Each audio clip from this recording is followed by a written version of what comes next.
Hi, everyone, and welcome back to the Toffee Blues YouTube channel, your source for all things Everton. My name is, of course, Calum, and I'm joined by Paul and Terry, and we're going to be discussing Boxing Day and what we were served up as a Christmas present by our wonderful football club. Um, you know, Before the break, we had three defeats in a week, two of which we conceded 7 to Bournemouth. We then went away for a 6-week break, hoping that we could maybe learn our lessons, put in a performance. It seemed inevitable. And if I'm being totally honest, I thought they would. Maybe that was naive of me. Maybe that was stupid of me. But I thought that Everton might just give us a performance. How wrong we were. And it was a joke, to be honest. It was an absolute joke. And myself and Paul were just talking off camera before about how there is a feeling of resignation amongst the club at the moment because I just don't see how we get out of this one, to be honest. All the signs are there. It's looking very grim. And now we're gonna go through it. So first of all, Terry, thanks for jumping on. Paul, thanks for jumping on. Terry, we'll come to you first. Just give us your raw overall thoughts to sum up the performance on Monday. Same old problems, really, isn't it? Just no creativity, no threat, no ideas. We scored from a set piece, which was a good set piece, but it owed a little bit more to the fact that they had, I think it was Jan Martino, Mark and Yerry Mina on corners. So it was, that for me goes down as an individual error from Wolves rather than something we've done particularly well. And then after that, the game, Wolves had nothing about them at all, which is even more damning that we looked worse than them in large spells of the game. Now, the worst spells of the game where we had control, but we never looked like we were going to do anything with that control. The midfield is slow and ponderous, and the wide players, and especially Neil Maupay up front, they don't add anything to it. They don't ever look like they're going to break into a goal scoring opportunity. They'll flash crosses across the box, and Maupay's nowhere to be seen. Maupay can't hold up the ball. They can't find each other. Every single second touch Anthony Gordon takes is an attempted tackle because he loses the ball every time he gets it. Just awful. And then obviously what happened with the last minute goal, speaks for itself. And there's a lot of fundamental problems at Everton. One of which is the manager, which we'll come on to. But I don't blame the manager or even in most part the players for that goal in isolation. I think the fans caused that. No midfielders were showing for the ball, which is wrong, and that's the problem.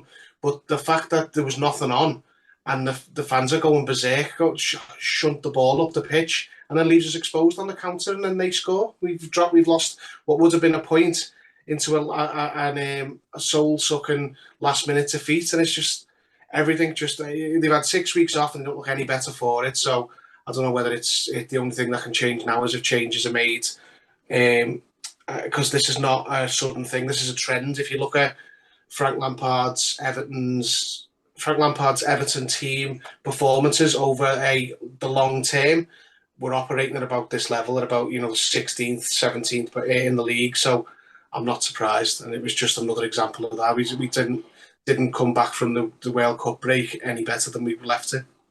I think that's spot on, isn't it, Paul?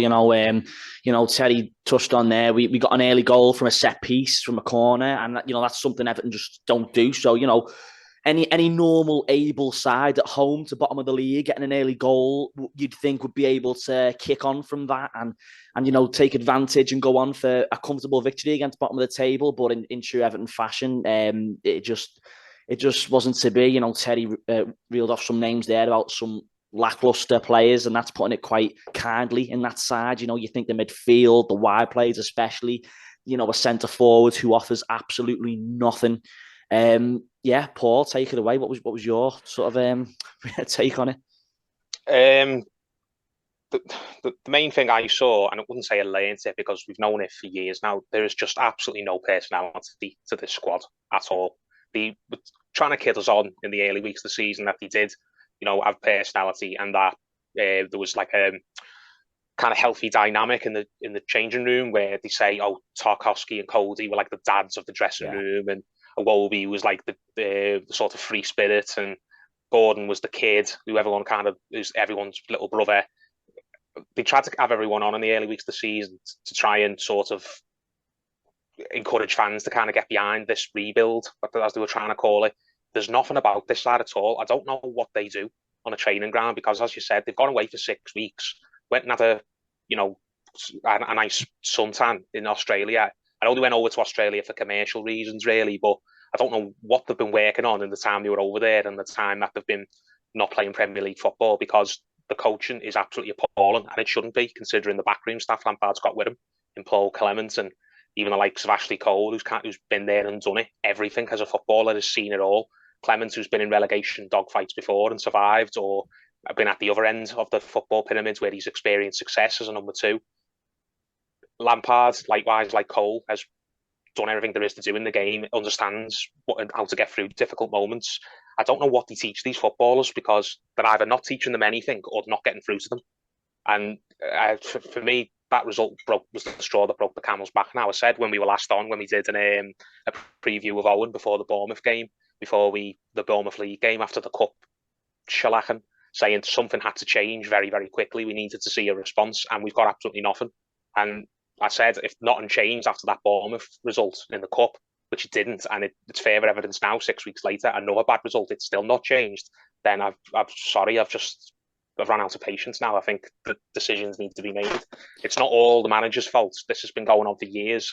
Normally, when a squad lacks personality and lacks leaders and lacks initiative, which we don't have at all, then a lot of that can be laying at the manager's door. They say, don't be teams are just a reflection of the person on the side.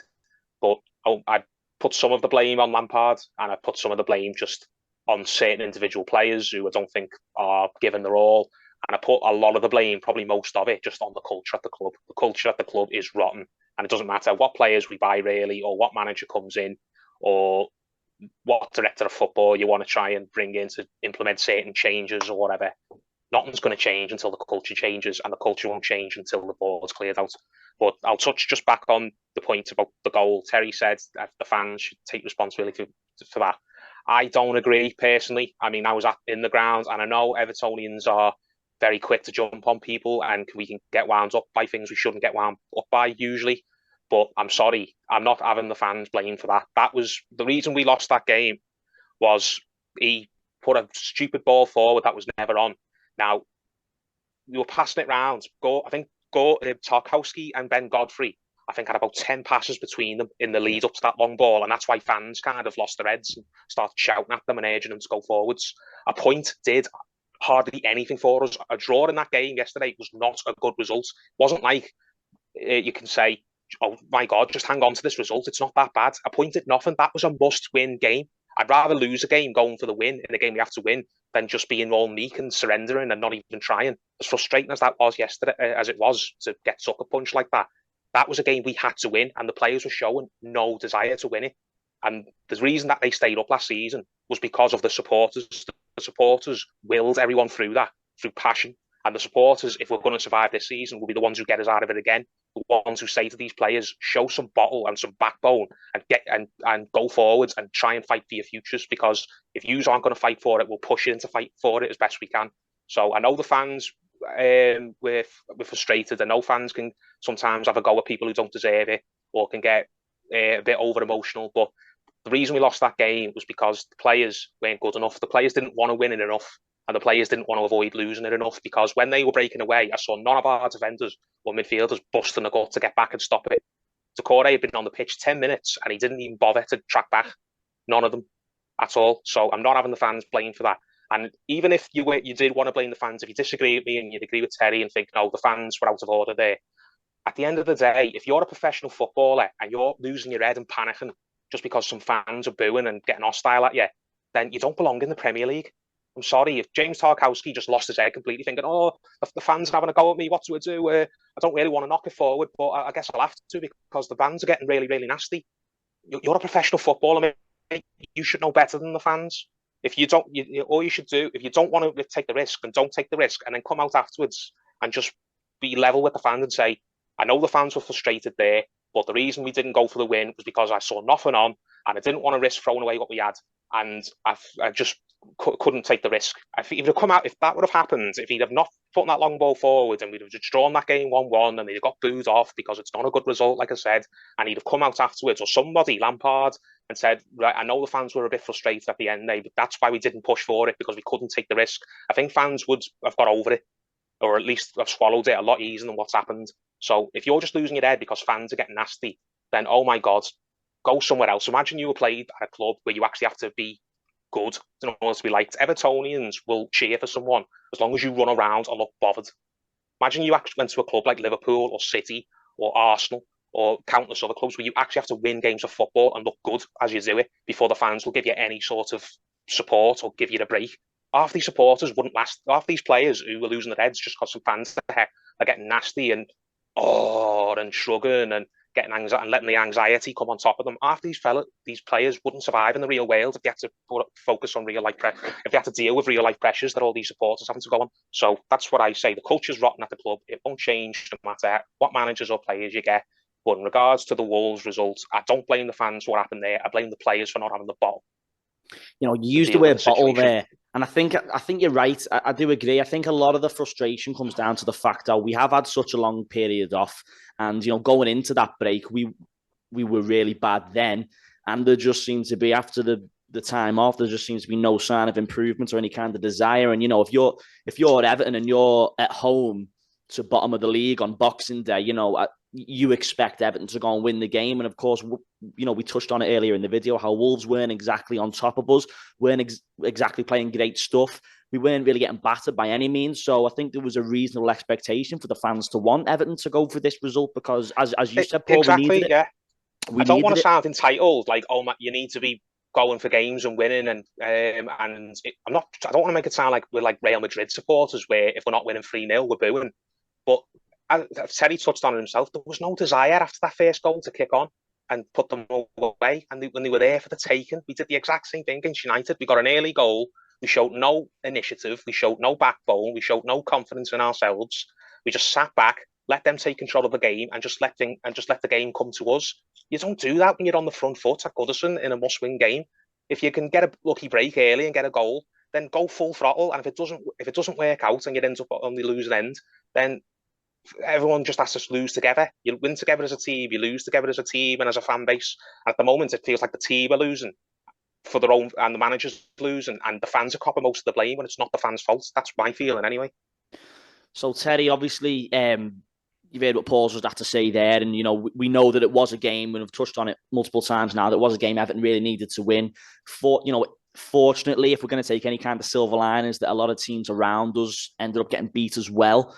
You know, it's not a great thing to have to say, but how disappointed were you with the players, Terry, and how the fact that, you know, there wasn't any real, you know, this has been a common theme throughout the season now. Just they crossed the halfway line, there's just no attacking impetus at all. There's no idea. We just don't look like we're going to score. You know, it's getting beyond the joke now, isn't it? As you said, sorry, I'll just add this. They've had 6 weeks to work on things, and Lampard said that 6 weeks, in this 6 weeks, they've really sort of brought Maupay into the fold a lot, and they're all a lot better working with Maupay now as the focal point. In that game, they looked like the forward three looked like they met each other for the first time at 2:30. So again, what have they been doing on the training ground? There's been no improvements. They just keep long ball, and there's no fresh ideas. They just keep making the same mistake over and over and over and over again, which is just long ball in it to Maupay, who, even if he manages to win the ball, he's got no one to link up with. He just flicks it on and there's no runners behind him. It boggles the mind, and that's why I'm just at the end of my tether now, because I don't believe the team's being coached well enough for all their players' individual faults. What do you reckon, Terry? They're just not good enough, the attacking players. I know that's very simple, but it's like they're playing as well as they can play. They're just shit. Like they're just like Maupay in Brighton's team, who made 50 chances a game, couldn't score. So he's not going to score in this team, and he looks dreadful. Everyone, slates Dwight McNeil, saying he's shit, but he's probably the best of the friggin' three. Because I don't know what anyone sees in Anthony Gordon. That lad is a myth. Yeah, he's had about I agree. 4 good games or something since he broke through, and even then, like last season when he was scoring, it was only like deflected goals. He's absolutely shite, and because he's come through the academy, or I don't know what it is, but there's people who are going, oh, he's, builds around him and he's a good player. It's like, he's fucking terrible. Like, every time he gets it, the move breaks down. Like, he makes the wrong decision, or his touch takes him away from takes the ball away from the danger. I don't get it. Like, I don't think it is a desire thing with this team. I just don't think they're good enough. I think they're not very well coached. I've never thought Lampard's a good manager, and I don't think he's the right manager for us, and I'd like to see him replaced. That's not a new thing. I've thought that all along, even last season. But the players, I don't think it's an attitude thing. I just think they're crap. I think they're playing as well as they can play, and it's not good enough. It's the top and bottom of it. I think it's a bit of capability in the thing, not an application thing. Obviously, some players will, have dips in form and what have you, but I don't think they can play any better. And there's no examples of them playing any better than what they are right now. So this is the level we're at, and it's worrying. We need a miracle in January to bring in players who can affect games, who can score goals. It's the striker and a wide player. And honestly, I wouldn't even leave it at that. We need 2 or 3 players. I think you're right, mate. I think we do need a miracle, I should say, because you said there that the players are probably playing to the best of their ability. They're just not very good footballers, and that's the bottom line. Players who probably did have that extra bit of quality. You think he likes the Richarlisons. Obviously, they're not here anymore. Calvert-Lewin, again, we don't know if he's coming or going, simply can't be relied upon. And then, naturally, then you look to the January transfer window, but knowing the incompetence of this club and this board and the recruitment, it just feels you would no hope that we will be able to fill those positions in any kind of adequate form. Because, you go back 12 months ago, we were having a very, very similar conversation. And all they did in that transfer window was dick about for 3 weeks and then end up getting Van der Beek and El Ghazi and Dele Alli. So, spent all day on the phone getting the Dele Alli deal pushed through, apparently, and Mashiri's mate suggesting El Ghazi just so he can get himself a couple of quid, and we brought him in. And we had Van der Beek, who'd done absolutely nothing in this league, and still to this day hasn't done anything in this league to suggest that he could come in and make any difference. So yeah, I agree with that.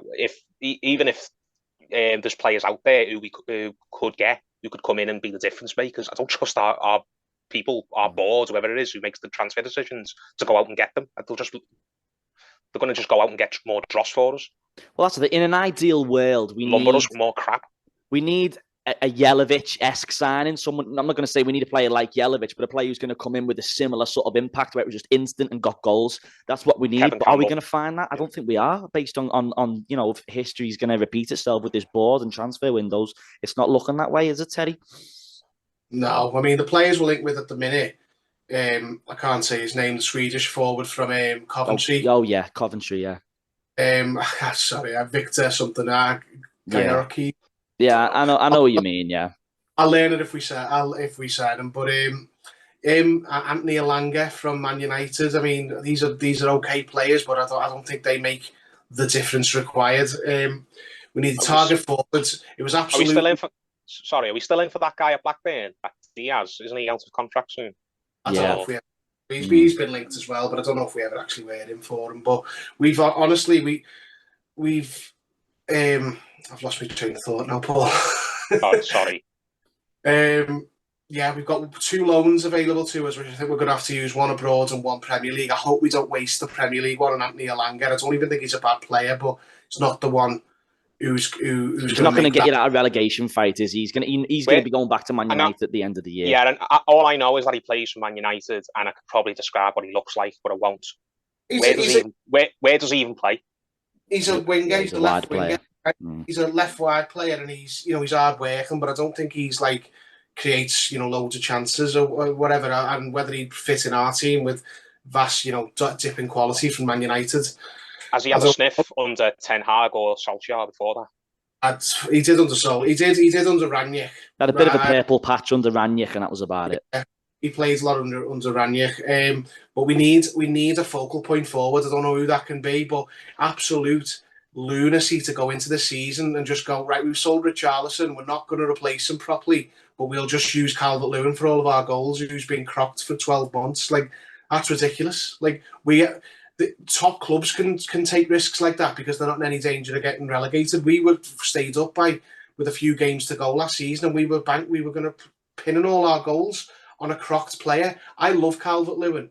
and I'd love him to come back and like establish himself, but he's not going to. I'm putting my verdict in on him now. He's not going to come back. He's going to be like Sturridge, where he just has injuries for the rest of his career. Now, I hope I'm wrong, but we can't take the chance and hope that he doesn't, because we look at us now without him. When he plays, we look a much better team. Doesn't mean we're a great team, but we look much better than we are. But then he's like Mina, plays for like 70 minutes and then goes off, and then you don't see him again. Don't even say that fella's name, please.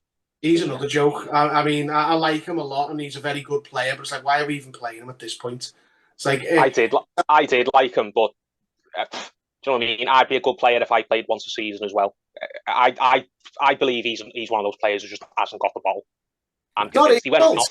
It's our fault for the play. Like, what are we doing? We're not a serious outfit. If we say when he sat down, I'm sure to Goodison to ironic cheers. I feel like it did.